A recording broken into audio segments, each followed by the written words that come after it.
আজকে রান্না করব সিমাই। সিমাইটা খাওয়ার জন্য সবার একটু মনটা চাইছে। কড়াই গরম হয়ে গেছে, একটু ভেজে নিব।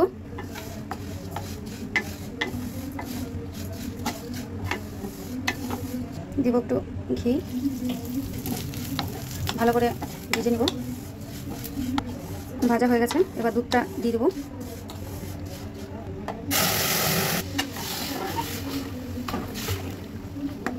ভালো করে জাল হবে, সিদ্ধ হবে।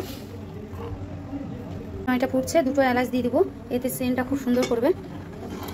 হয়ে এসছে প্রায়, আর একটু গাঢ় হওয়া পর্যন্ত অপেক্ষা করবো। সিদ্ধ হয়ে গেছে এগুলো। দিব চিনি, আমি 1.5 কাপ চিনি দিলাম।